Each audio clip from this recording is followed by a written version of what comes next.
Pemirsa di rumah, jumpa lagi dengan saya, Dr. Anda Jelis Nindriati, SHMA, yang berkantor hukum di Cipta Logem, beralamat di Jalan Sudasremo PDK 2 Kapten 370 Surabaya, Jawa Timur, Indonesia. Pemirsa di rumah, kita dikejutkan dengan berita seorang pramugari yang rupawan berselingkuh dengan pramugara yang rupawan juga. Akan tetapi pramugara tersebut sudah memiliki keluarga dan pramugarinya adalah seorang gadis atau belum menikah. Pemirsa di rumah, kalau kita naik pesawat, tentu mata kita melihat pramugari yang ramah, pramugara yang ramah, yang wajahnya yang perempuan cantik, yang laki-laki ganteng. Tentunya kita mengagumi mereka. Akan tetapi kita sebagai penumpang pesawat kan hanya mengaguminya hanya beberapa jam. Bagaimana dengan mereka yang setiap hari berkumpul dan bertemu? Tentu saja karena mereka lebih banyak bersama dibandingkan dengan keluarga di rumah. Tentunya ruang-ruang kosong dalam hati, ya, dengan pandangan mata yang sama-sama saling tarik dan menarik, maka terjadilah perselingkuhan. Tentunya perselingkuhan ini tidak serta-merta langsung perselingkuhan basah, pasti diawali dengan perselingkuhan kering, dengan perhatian. Sudah makan mas?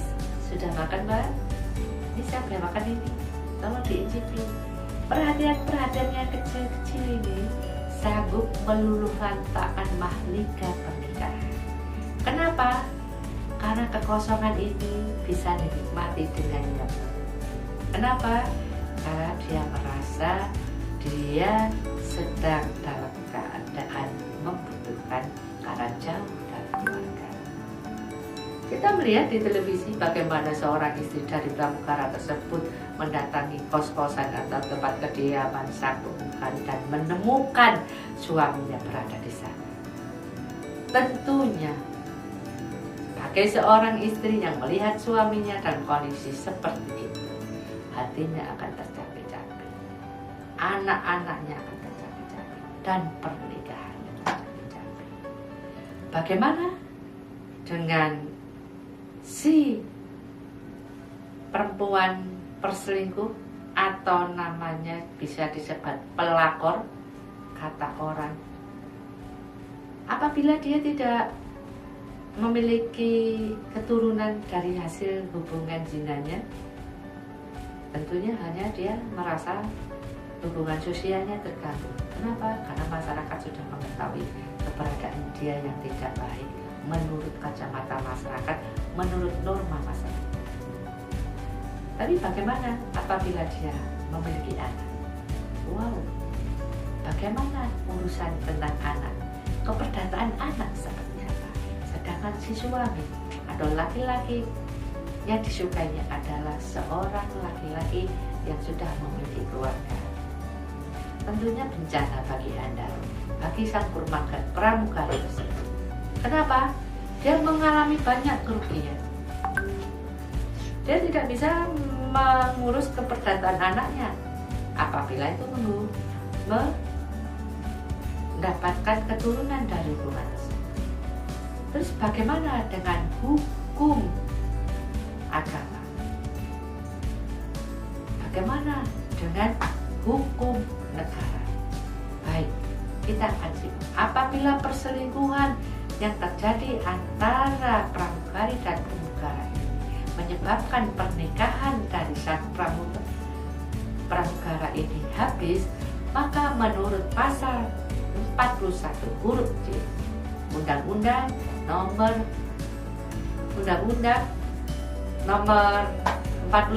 tahun 1974 tentang perkawinan menyebutkan pengadilan dapat mewajibkan terhadap suami untuk memberikan biaya penghidupan dan atau menentukan sesuatu kewajiban terhadap bekas istri. Bagaimana dalam kompilasi hukum Islam? Kita lihat dalam pasal 49. Hukum Islam berbunyi, bila perkawinan putus karena cerai talak, maka bekas suami wajib 1. Memberikan mut'ah yang layak kepada bekas istrinya, baik berupa uang atau budak, kecuali bekas istrinya qabla al-dukhul. Yang kedua, memberikan nafkah, maskan dan kiswah kepada bekas istri selama dalam iddah, kecuali bekas istri telah dijatuhi talak ba'in atau rusyud dan dalam keadaan tidak hamil. 3. Melunasi mahar yang masih terutang seluruhnya dan separuh apabila qabla al-dukhul. Yang keempat, memberikan biaya hanan untuk anak-anaknya yang belum mencapai umur 21 tahun. Sudah saya singgung dalam bahasan kami yang terdahulu bahwa perselingkuhan menurut hukum negara pada pasal 417 yang mengatur tentang percintaan, bahwa masing-masing orang yang melakukan persetubuhan yang bukan dengan suami maupun istrinya dapat dipidana 1 tahun penjara. Bagaimana Al-Quran sebagai penuntun umat, sebagai panutan kita yang beragama Islam, tertulis di mana? Di dalam kitab Al-Quran, di surat An-Nur ayat 2, yang isinya ataupun artinya perempuan yang berzina dan laki-laki yang berzina, maka keralah mereka sebanyak 100 kali jerat. 100 kali jerat, 100 kali cambukan. Itulah hukum Tuhan, hukum Allah, hukum akhirat. Perselingkuhan, perzinahan, baik hukum negara, baik hukum Tuhan, semuanya mendapatkan hukuman. Bagaimana dengan Ibu Mbak Pramugari dan Mas Pramugari? Dia mendapatkan hukuman yang berlimpah-limpah dari Allah, hukum akhirat, dan dari manusia, hukum etika, hukum norma, dan hukum pidana.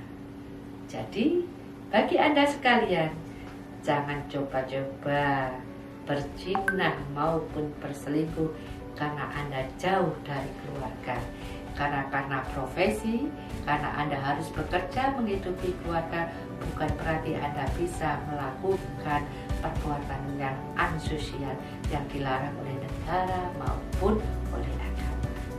Demikian pemirsa bahasan kami kali ini. Apabila Anda kurang jelas, mari kita berdiskusi pada saya, Dr. Anda Jelis Indriati, SHMH yang berkultur hukum di Cipta Lombok. Saya tunggu kritik dan saran Anda, dan kita akan berjumpa di bahasan berikutnya.